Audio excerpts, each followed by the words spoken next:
Now, the second move of that triple threat situation is called a crossover. And the crossover is strictly just a change of direction. And let me show you exactly the way it should be done. In protecting the basketball, you're jabbing with your right foot, and the defense sometimes react that way, and you want to change your direction. This is what most of the people do that's going to get called for traveling. In jabbing with this right foot, they get so quick, they go this way by moving their left foot, which is your pivot foot. That is traveling in any league. So the correct way to do it is when you jab, now you're going to pick up the same foot that you jabbed with and change directions. And in putting the ball down, good defensive players, if you put the ball out here, have long enough arms. Scottie Pippen, for one, can slap it.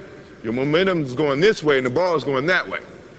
Good way to correct that is when you jab, now you change. If you put the ball here, you got protection from your right leg. Your hand should be here protecting the basketball anyway. So now the only way the defense can get to that ball is to go through your arms, go through your legs. 9 times out of 10, it's going to be a foul. I say 9 times out of 10 because I could get away with it. But I don't play anymore, so you don't have to worry about that. So, jab step, change the direction this way, putting the ball inside your legs. Now, the good thing about an offensive player is you got to be able to go both ways. If you go one way, now you're limiting your options.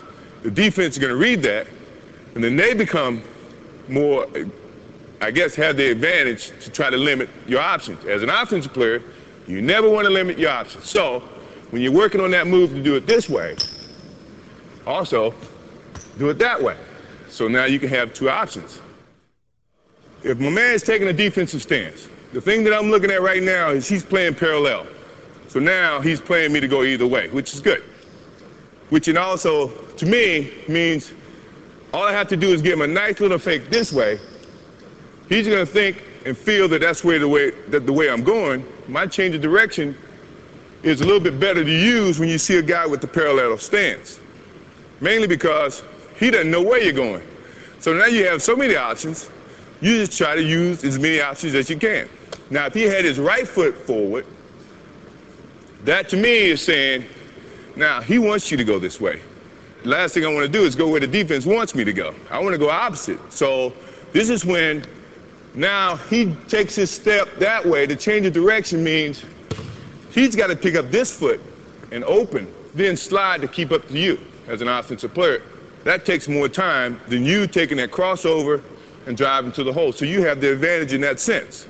Now, if he has his other foot up, this is what I was telling you about being able to go both ways.